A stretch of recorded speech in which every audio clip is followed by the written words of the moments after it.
everyone. My name is Tara Bentley, and I'm the Executive Director of the Indiana Association of Home Educators, otherwise known as the IAHE. Hi, my name is Amy Bragdon. I am a second-generation homeschooling mom of 3 who also works part-time outside the home and volunteers with the IAHE. Together, we're your co-hosts for Season 3 of the Homeschool Indiana podcast. With each episode, we'll be here to support you on your homeschooling journey, sharing practical tips, important updates, and encouraging conversations to help you feel more confident and connected. And of course, we'll have some fun along the way. So grab your favorite drink, get comfy, and let's dive in. Welcome back, everybody, to another episode of Homeschool Indiana. I'm Amy Bragdon, and I'm going to be your host today. I have a wonderful guest joining us today. She is a veteran homeschool mom, but also now the Vice President of Operations with the Classic Learning Test. Welcome, Kimberly Farley, and thank you for joining us on the podcast today. Thank you so much, Amy. It's my pleasure to be here. I have enjoyed talking with you about what we're going to be talking about today, about the Classic Learning Test.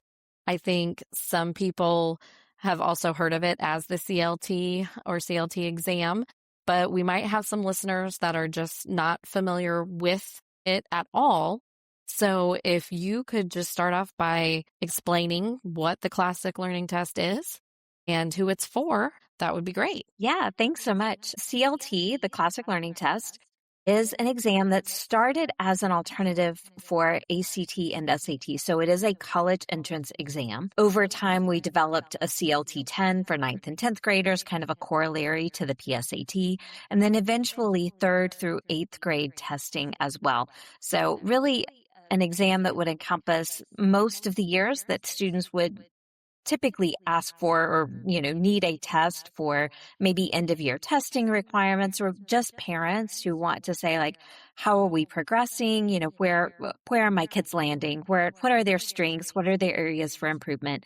So really 3rd through 12th grade testing. But what makes us different is that we have a different view of education.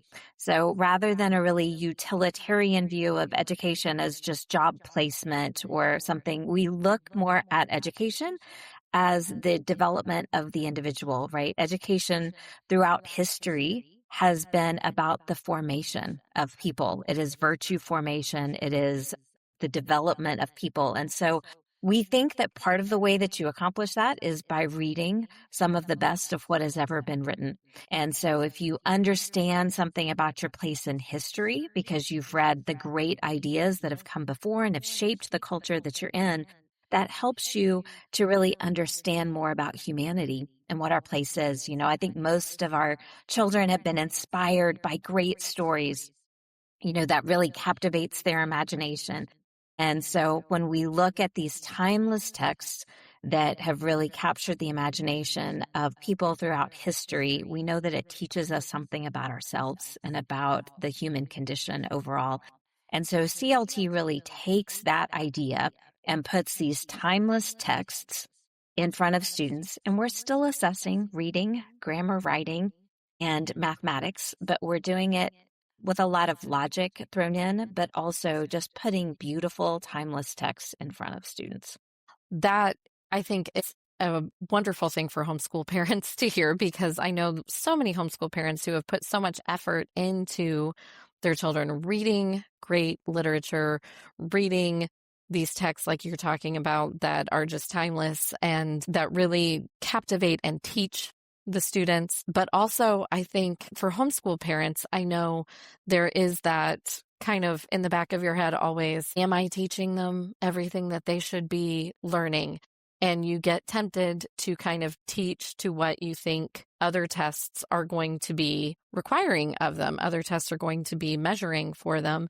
And so sometimes we can almost feel like, I really want to teach them these beautiful things. I really want to enrich their learning.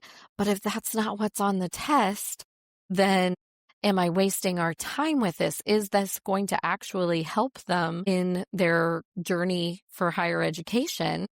And I think that that's amazing that the CLT is actually taking that into account, that the Classic Learning Test is saying these things matter and these things are shaping your child into the human and shaping their thinking and, shaping them into the person that they're going to be. So I think that is an amazing way to look at testing, not just the regurgitate the information that was given to us prior, and be able to actually think on an exam is what it sounded like from the conversations that I've had with you. I want to kind of focus in a little bit on the testing prior to the actual classic learning test, the 3rd through 8th grade test, the CLT 10, like you were talking about. Who can take those tests and where can they take them? Yes. So really the tests are open to anyone. And I do want to differentiate. A lot of times people hear of us and they think we are the classical learning test. And so first of all, I want to say that we are the classic learning test. And that's because we put classic works on our exams, but we are not testing, Greek and Latin and, things like that maybe you would associate with a classical education. Now, students who've been educated classically, maybe those who've done classical conversations or those who have done a Charlotte Mason method, they're going to be very comfortable with the type of materials that are on CLT because they're used to reading broadly and deeply and richly. But it is really an education. Anyone who is educated with that more holistic education that also looks at reasoning and logic, they typically do well on the exam. And so we are used widely by homeschoolers because, we don't always fit the mold. We don't always plug our kids into a public school kind of curriculum.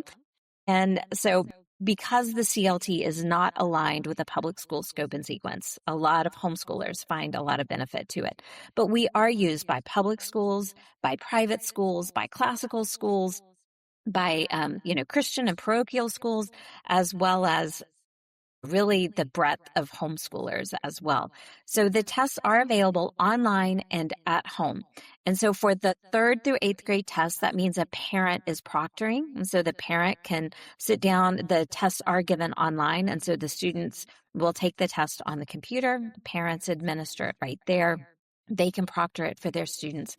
And then once we get to the high school level tests, the CLT 10 and the CLT, where there are scholarship and admissions opportunities tied to those are considered more of a high stakes exam. And so for those, CLT remotely proctors those. So we record the students taking it, make sure that they comply with the regulations, and then we release the scores once we guarantee that. So that's how we administer them, but students can take these tests online and at home. And so we've tried to make them very available.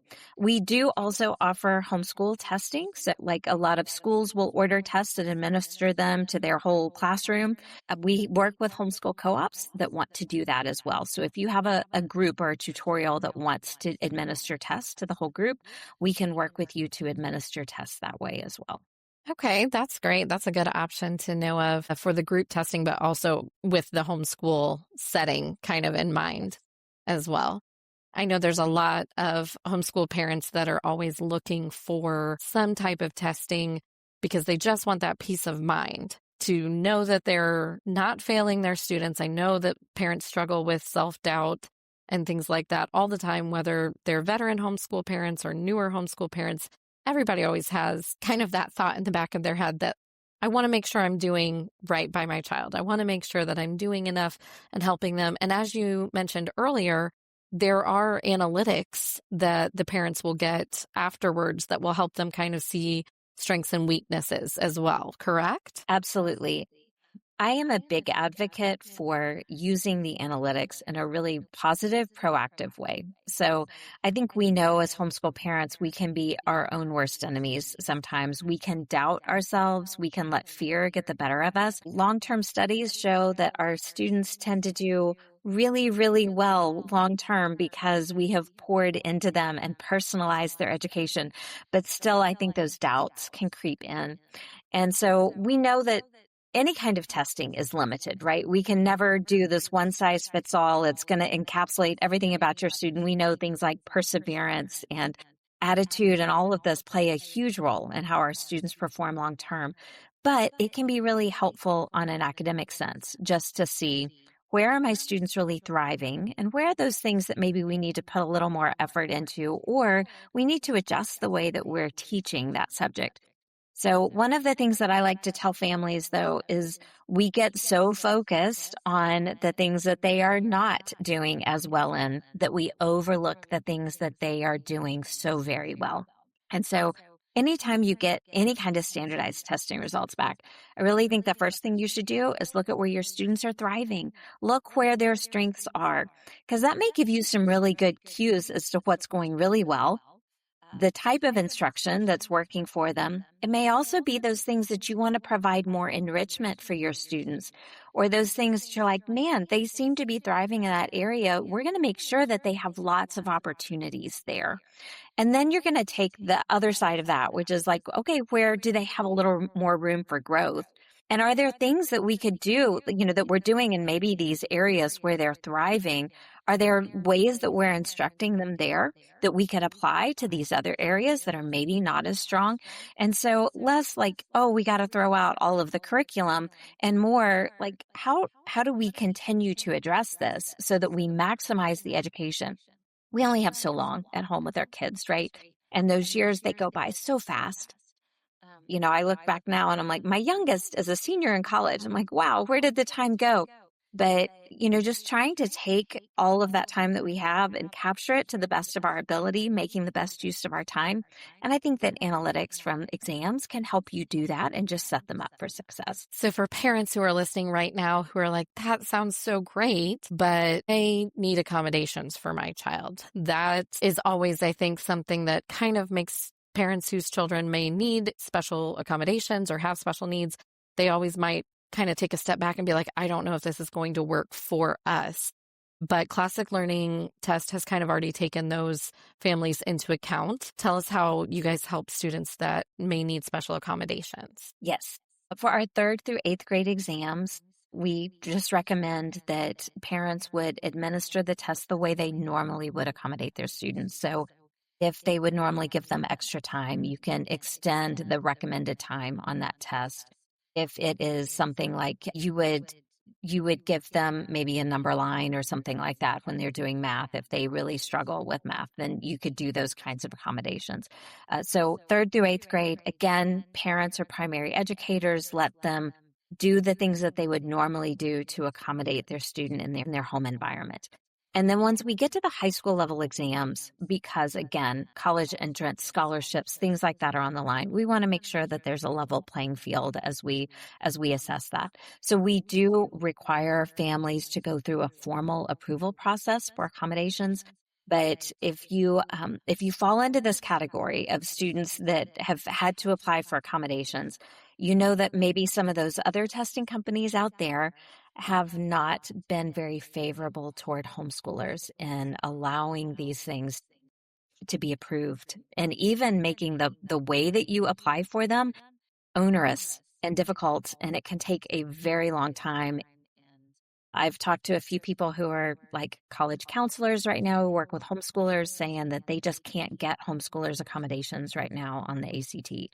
Or I talked to another specialist who, works with special needs students, in particular homeschool families, said that she tells people to plan 3 years in advance before they need accommodations in order to get them.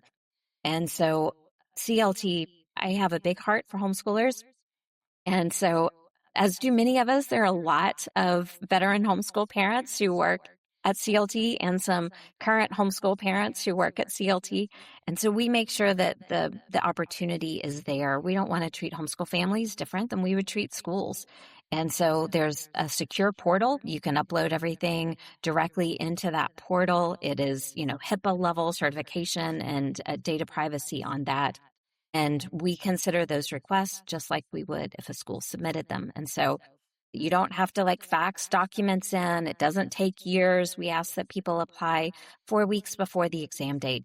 And so, there are requirements on the documentation that you must submit, but you don't have to have an IEP. You don't have to have a 504, as long as you have some form of documentation showing a diagnosis and assessment, then we can work with you to get those accommodations. That's awesome. That's great to hear, because especially with the other exams not being as friendly with homeschoolers, it's so good to know that there is an alternative, there is an option out there, so that those students are not just left without any options or any, path to go forwards on. I also wanted to talk to you. I think you kind of mentioned this already, but the high stakes exams having scholarships tied to them for the parents who may not realize that CLT is not really the new kid on the block anymore. You guys are on the same playing field as everybody else when it comes to these higher education and college entrance exams. Will you talk a little bit about scholarship availability for CLT students? Absolutely. So I'll start with the CLT 10, which is, like I mentioned, sort of a corollary to the PSAT. So students take this one in ninth grade, kind of practice, but we do have recognition programs for ninth graders there. So they may be recognized as, top in their region or something like that. Those are some nice bragging rights, some things to add to a resume that you're going to submit to a college, that kind of thing. Then we have the CLT 10 scholarship, the national scholarship that is for 10th graders. And so top scoring 10th graders can qualify for a $2,500 scholarship that is funded by CLT. That's not coming from a college. And so that is, one of those outside scholarships that you could take in if you matriculate to any CLT partner college. So the partner colleges right now, over 300 of those. So a lot of the private liberal arts schools that have been around for a while. I think, I know several people in Indiana that are sending their kids to places like Taylor or Cedarville in Ohio, or there's all kinds of places around that are popular that a lot of homeschoolers have gone to. Those are partners for us. But in addition, we do have a number of state universities as well. So Indiana is on the cusp, hopefully, of becoming one of those states where all of the colleges and universities would take CLT. We're not quite there yet. There is a bill right now in the Senate, Senate Bill 88, that is proposing to do that. So hopefully that would be a great option for Indiana families to be able to use the full state university system. We've had that happen already in Florida, in North Carolina, in Arkansas. There's a smattering of other state universities. Most of the Georgia colleges are also on CLT now, along with the Air Force. Sorry, not just the Air Force, the whole military academies are using CLT for admission. And so we've really grown in popularity over the years. We are being seen as a really good alternative to ACT, SAT. Matter of fact, a lot of states are looking to us because they're noticing some real gaps and some things that have changed with ACT and SAT, and they're wanting something that's a little more rigorous as far as like, hey, is it enough that your kids can read 150 words and answer one question? Does that really show reading comprehension for college? So those are some of the changes that have come to SAT. And so if you're looking at that, these states are saying, we're not sure that this is really college readiness. And so they're trying to introduce an alternative that maybe holds a little higher standard on what it means to read and think well. And so CLT is coming into play here. So we do offer, the many scholarships, hundreds of millions of dollars of scholarships awarded annually to CLT test takers. And so all of that information is available on our website with what those partner colleges are and the kind of scholarships that they would award. So that's great. I hope everybody checks out the CLT website and sees all the partner colleges, like you said, over 300 of them. I'm going to back up to something that you just mentioned as far as what the SATs and the ACTs, and even, I know we talked prior to recording, even the AP exams that are out today. I know a lot of parents whose children are getting ready to graduate and they're looking towards these types of exams again, because the last time that they were in this position was maybe when they were getting ready for college. And so those are the things that they're familiar with. They're familiar with SATs, they're familiar with ACTs, AP exams, things like that. And so they may be thinking, I'm just going to have my student go down this path because that's the path that they know, that they're familiar with. They probably are thinking, this is probably the most widely accepted and the best way to evaluate students' knowledge because they've been around for a long time. But I think you can kind of share some insight as to why that might not be the case anymore. Yes. So when I took ACT and SAT back in the day, it was a very different test than it is now. Somewhere around, I think it was 2016 or so, SAT aligned very closely with what ACT looks like now, right? So they went through that change. And so what used to be the Scholastic Aptitude Test, that's what SAT stood for, they dropped what it stood for. And instead, it's just the SAT. Those letters don't stand for anything now. And I'll just let that one sit. And they are no longer an aptitude test at all, meaning, that logic, reasoning, kind of those advanced thinking skills, those were no longer being evaluated. They changed to an achievement test only, which is what the ACT has always been. So that was one thing, right? That changed around the same time of all the Common Core changes. And so you've got the CEO of College Board, who was one of the Common Core architects, right? So there was all of these changes that happened because you really don't change all of the curriculum unless you also change testing, right? And so that's where CLT enters the scene around the same time, saying, man, we don't like where education is headed in this country. And you can't really have educational choice without also having assessment choice. Because if everyone has to take the same test, eventually everyone teaches the same thing. And so, and again, David Coleman, CEO of College Board, says there's no power on earth strong enough to keep people from teaching to the test. And so you have that going on. Well, what has happened in the last year or so is that SAT just underwent a huge change, and they did go online. They're all digital now. You still go to a testing center, but it's a digital exam. And they changed substantially the way that they test. And so rather than having long passages with series of questions that probably you and I remember from taking the SAT, now you get one question and the maximum length of their passage is 150 words. And, when pressed, why are we changing this? They actually talked about the fact that you don't need to read well anymore. And these long passages and understand, more complex arguments and stuff to be successful in college. Now, I'm not sure when that determination was made or what that says about our colleges, but that to me is pretty frightening, honestly, to think about you really only need to be able to read something a little longer than a tweet in order to be successful. I personally object to that on so many different levels, right? There is the reading for pleasure and joy and, and the ideas that you get exposed to. There's the ability to track an argument, right? To think through things. But I also think back to, the scriptures, right? I am a person of faith, and being able to read the scripture is really important to me. And so where are we if we can only take in about 150 words at a time? That's not what I wanted for my kids. I wanted them to be able to read Plato and Aristotle and understand where some of these ideas come from. I definitely want them to read theology and scripture and understand where those ideas come from. And, I think regardless of where you land on that, what you value and what you want your kids to read, the ability to read it and draw the arguments from it is so essential for raising free citizens who can think and engage actively in their world, and then raise their families to think and engage in their world.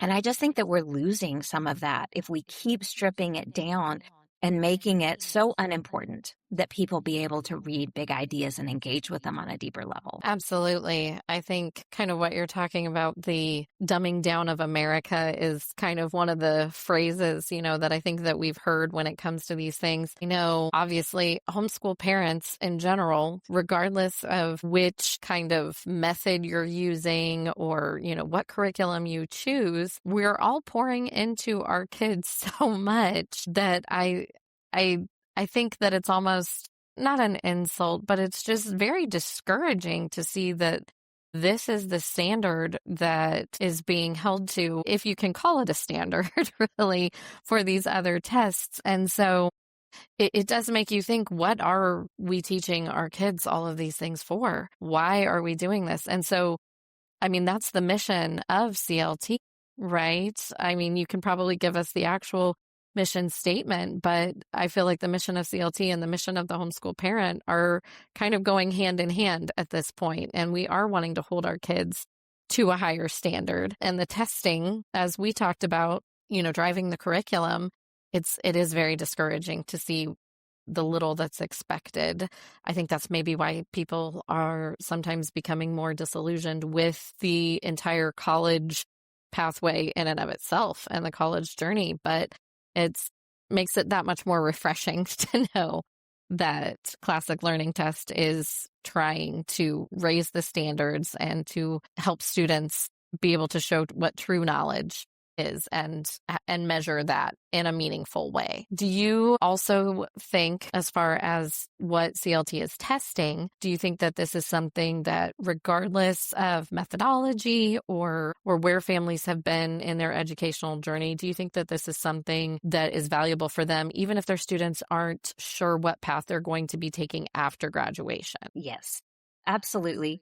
I think, my kids, I had some that were like going to college from day one. They definitely knew that's what they were going to do. I had others that were like, well, want to keep my options open, not sure what I'm going to do for part of those high school years. And, my goal was make sure that they're prepared for whatever path they choose, right? So one, we went ahead and did the testing because I wanted them to have that in their back pocket, make sure that you're ready. And I think there's been a lot of buzz about test optional over the years, but you are so much better positioned for applying for all the different scholarships, for keeping all of your options open if you have a test. And so I think that's just one of those things. You don't have to share the test score if you don't need it, if it ends up not being beneficial, but having one is something that can just set you in a better place going forward, kind of thing. But then if you don't know for sure what you want to do long term, I think, again, using those analytics in a way to say, what are the things that we're doing really well? What are the areas that we could kind of strengthen? That's another thing. But I think CLT, one of the things that I like to talk to homeschoolers about in particular is that I think homeschoolers, regardless of what type of education they're pursuing, right? Like if you're a classical or Charlotte Mason or an unschooler or, a very traditional kind of family, there's, all these different kinds of things that we do. But what I found is that homeschoolers ask a lot of questions. I think our homeschool parents are probably spending their days talking to their students, asking them questions. Think about this, how does this compare to something else that we've seen? We're listening to a political speech. What did you hear there? How does that compare to what you know of history? Have you heard these kind of ideas before? So we tend to ask a lot of questions.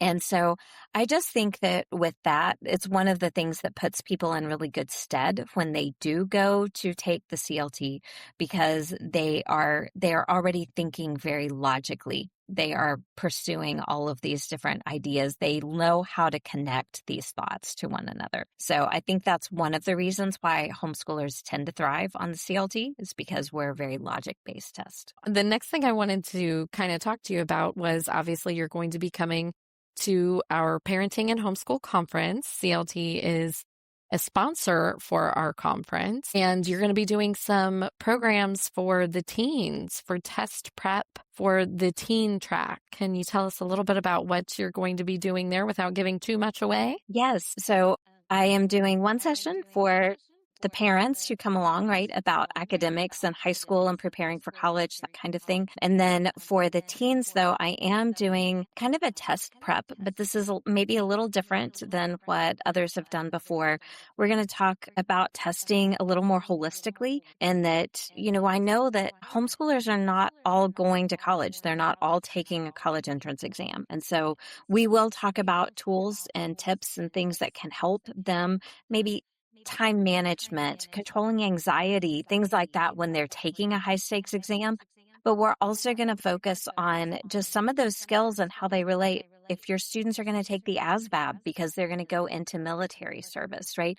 A lot of these skills translate elsewhere. Our students that are going on into like a vocational school or an apprenticeship, but then they eventually want to take a certification exam to be, a plumber, an electrician, whatever. There are tests that are involved in all of those certifications as well. So not just, well, how do I do better on a college entrance exam, but what are the skills that help you learn to manage your time, manage your anxiety, to think through, multiple choice testing and, some of those strategies that can help set students up for success, whatever test that they're going to take. That's awesome. I know I've signed my own daughter up for that. She'll be at the teen track getting all of that good information. So I encourage everybody who's listening to this, if you are hearing this before the Parenting and Homeschool Conference is coming up in March of 26, please make sure that you can get to French Lick and get to this conference so that way you can hear all the wisdom that CLT and Kimberly have to give the parents, but also those super important testing skills and just ways to manage, like you said, what it's like to take a test in any type of field. So I'm very much looking forward to having you guys there. What else would you like to share with the listeners as far as the mission of CLT before we wrap up our episode today? Yeah, I would love to share what our mission statement is because I think it always resonates with homeschoolers. CLT exists to reconnect knowledge and virtue by providing meaningful assessments and connections to seekers of truth, goodness, and beauty. And I think the homeschoolers that I know, they're very much those seekers of truth, goodness, and beauty. And so we love to connect with you, help you connect to colleges that also value those same things, but also just to give you options for how to continue choosing this education that you have personalized to your child, but also providing you with the tools to do that to the best of your ability. And so we would love to partner with all of our homeschool families in doing that. If people want to know more, they can reach out to cltexam.com. That's our website. We have a chat on there that's open a lot of weekdays during the day. We have a live chat going there. But if they want to email us, they can reach out to info@cltexam.com. We have a marvelous customer service team that loves to answer questions and help folks. So yeah, whether they are looking to do maybe group testing with their homeschool group, we're happy to help set that up, or just to answer your questions like, why should I use this? And what do I need to know? And how do I register? Our team would love to help with any of those. Well, I think the mission statement is the perfect way to sum up everything that you've shared with us about the classic learning test, because that is what most homeschoolers, I think, are looking for in an assessment of their students' knowledge. And it's just such a refreshing alternative to where a lot of people are seeing education go. So thank you again for sharing about the classic learning test with us today and all of the options and accommodations that you all make, and just what a great alternative it is for homeschoolers who are already used to kind of thinking outside the box, maybe for their educational options. So I'm very much looking forward to seeing you guys at the conference next month. Thanks so much, Amy. I can't wait to get there. I'm so looking forward to it. Well, I hope our listeners will be able to get there as well and see you guys. And if not, like you said, cltexam.com is where you can get more information about the classic learning test. So thank you again, Kimberly, for being with us today. And I hope everybody has enjoyed this episode and learned a lot about those college entrance exams and also just measuring their students' knowledge in general. So thank you. Thank you.